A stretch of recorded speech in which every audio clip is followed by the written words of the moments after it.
Cowboys, Packers this weekend, wild card weekend, or as the NFL wants to call it, super wild card weekend. And that'll be on Sunday, 3:30, thereabouts. And you can hear that right here on 105.3 The Fan. But look, man, this might be the game of the weekend that is the most expected to be lopsided, or the most expected when it comes to who the winner should be. I know that the line is 7.5, or it moves to 7. My apologies on that. But I do believe that this one might be the most lopsided. And as I take a quick perusal of what's happening, oh no, Bills Steelers has a bigger line.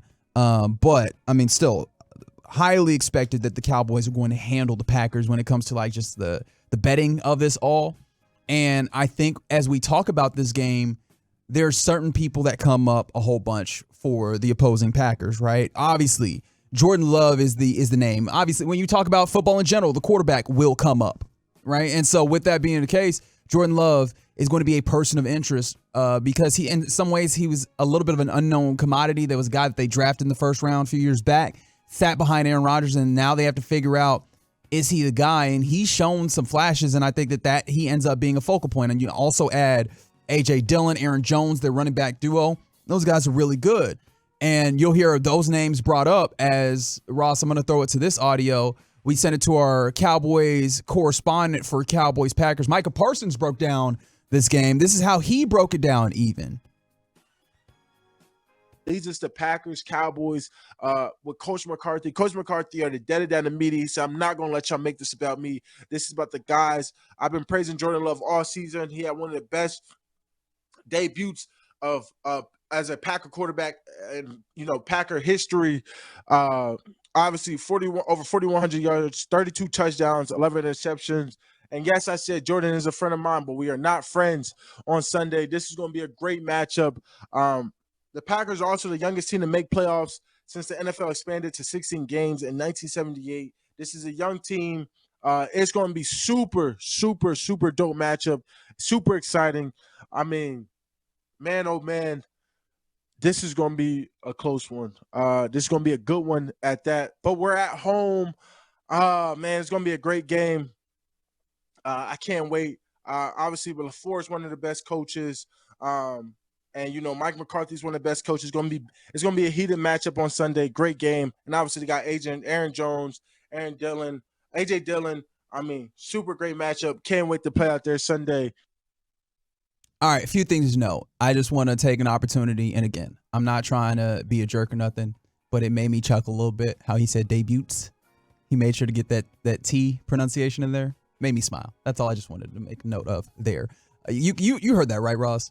Yeah, and it was so funny too because it's almost like when like that one friend in a friend group says something just like super out of pocket, and like multiple people kind of like look up and look at one another like, did he really just say that? But it wasn't that out of pocket, and it's not even something that like is egregious or anything. Just caught my attention. I thought that was hilarious. Shout out to Micah Parsons, but also right, didn't seem like he had a ton to say when it comes to this game, and some of that is probably just, hey, he is about to play this team. No need to give all the advanced scouting, right? But then also, I think that some of this is the expectation of this game is that the Cowboys should handle business there. And you notice the players that he mentioned. He mentions A.J. Dillon. He mentions Aaron Jones. He mentions Jordan Love. And I think that when it comes down to it, that's the side of the ball that people are paying attention to. However, is there more to this matchup that we're not paying attention to, especially when we're talking about the Dallas offense and the Green Bay defense? And the reason why I bring this up also, Steven Ruiz of The Ringer wrote a very interesting piece about, the basic storylines to the various wild card matchups. And what he highlights is this offense with Mike McCarthy, and if they can exploit the defense that is helmed by defensive coordinator for the Green Bay Packers, Joe Barry. And this seems like a nonsense question because, again, the Cowboys, when it comes to scoring, was the league's leading scoring offense and was also the second best offense by EPA. We talked about that a little bit yesterday. Like, this was a very effective offense this year, and that's considering that the first 5 weeks of the season was so-so, and then they came back after the bye week, and they came back stronger, and they looked a lot better running offense. And then you compare that with a Green Bay Packers defense that is 23rd in EPA, expected points added. And so with that being the case, like, I think they're also about league average when it comes to points defensively. And so all these things come together and you go, that's a bad defense, a good offense. What's there to consider? I found this very interesting. Dak Prescott this season has been very good all the way around, but I think the instances where he's had a little bit of issue in the passing game is when you've seen some coverage, particularly cover 2, cover 4, cover 6. And that happens to be what Joe Barry plays most often with this Green Bay Packers defense. And so with that being the case, you look at the kind of numbers of this when you have those cover 4, cover 2, cover 6.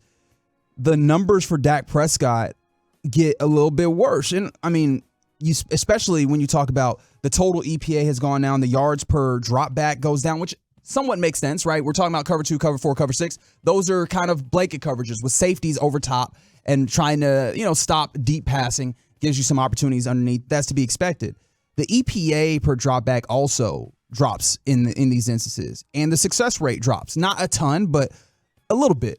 And so with that being the case, and CA, I know that you've joined me here.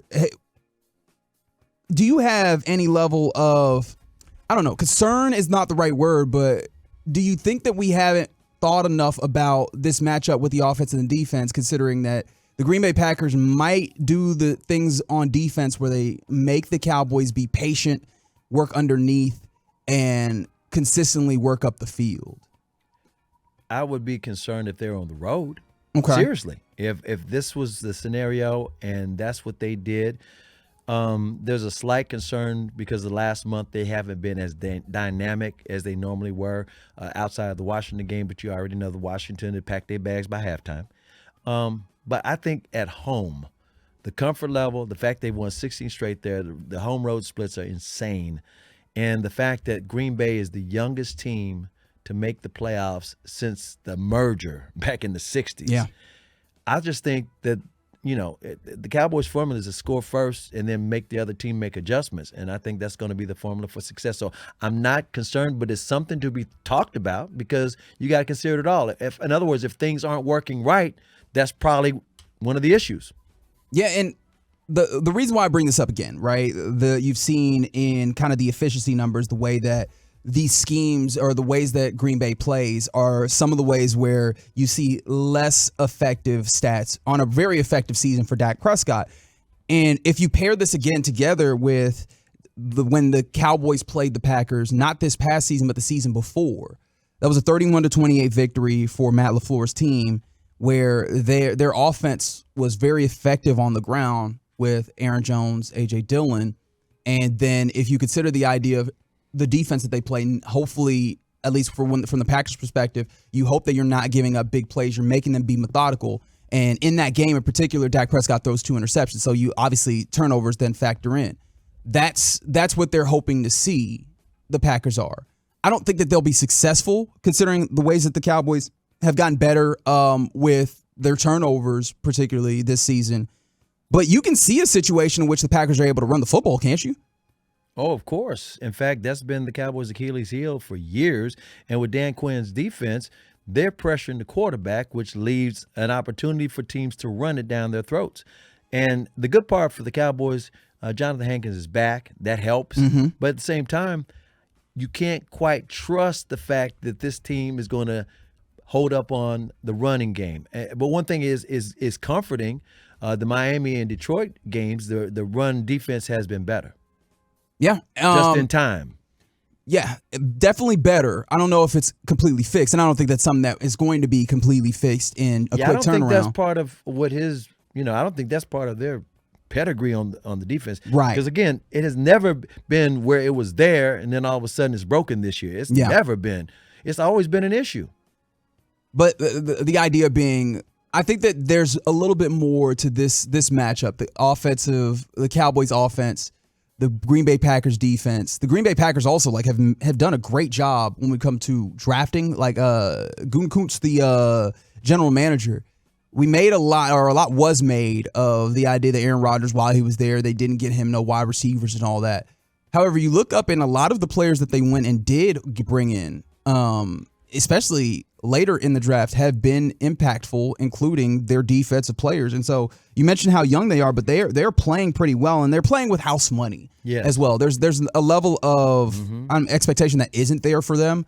And so I do wonder if they're able to be relatively disciplined, make sure that they force the Cowboys to work their way up the field. And if the Cowboys aren't consistent in scoring in the red zone and getting down the field, and if they find themselves where they're maybe not disciplined and they get themselves into 3rd and longs, the Packers seem to want to have them on the field a whole bunch, see if they make mistakes, and then if they can run the football on the other side, I think that would be maybe the recipe that poses the biggest chance of being successful against the Cowboys. Yeah, I don't think the Cowboys are going to lose this game, but the scenario you're painting is a possibility because all you have to do is look at the last game against Washington and realize in the first half, basically the first quarter and the first half of the second quarter, the Cowboys were discombobulated, and Washington, which had nothing to lose, was coming up with everything. They were throwing a kitchen sink in there, and they were feeding off of that.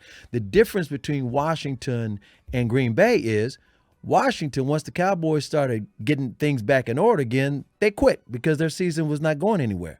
The Green Bay Packers, they can adjust, and they're young, and say they don't know they're supposed to lose. So that's why you don't want to get them to get started. You don't want Green Bay to get started and have the game go their way, especially at AT&T Stadium where they're supposed to lose when they got nothing to lose.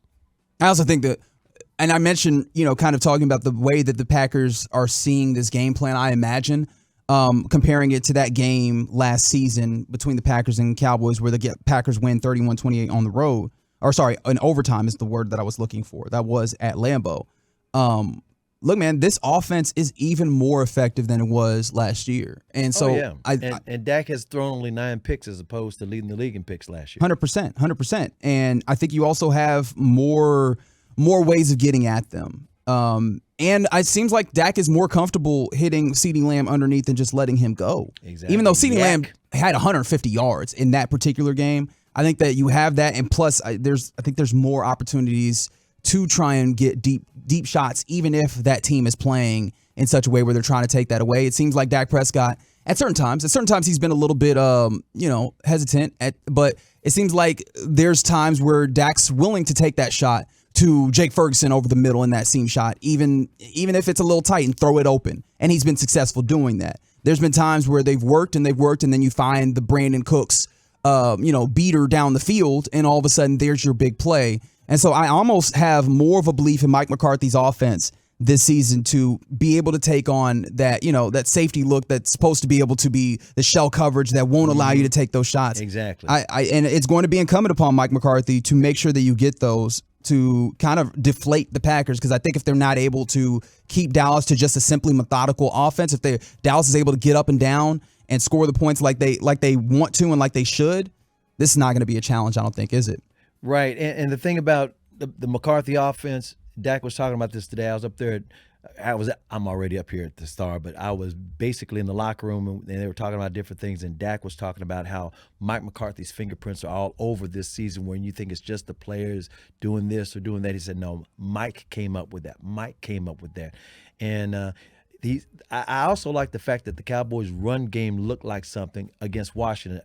Be that as it may, Washington is not the D line is not what it used to be even to start the season. It's still you still had Tony Pollard, and you still had Rico Dotto looking like they could do some things. And Tony Pollard, by the way, quietly got 1,000 yards this year. With that being said, Dak dropped something that kind of made everybody grin. He said that Ezekiel Elliott is going to be at the game in his suite. And he also mentioned that, let's say he runs for, I'm talking about Dak, if he just breaks away and runs for about 10 yards, picks up the first down, he said, I might do the feed me. It'd be a fun little salute to a friend of his. I mean, Zeke loved him some football. Zeke, look, let me ask this question instead of saying it. Around that locker room, is there anybody that don't like Zeke that you know of? None. Everybody loves Zeke. Hey, man, he got time. He can come and hang out with the Cowboys. Exactly. And he's a Cowboy for life, no matter where he's playing now. I'd love to see what the fan reaction is to if he gets out there and does the feed me. Yeah, exactly. If Dak does the feed me, or if he points up to the suite and does the feed me, and they get a camera shot of Zeke up there waving at him.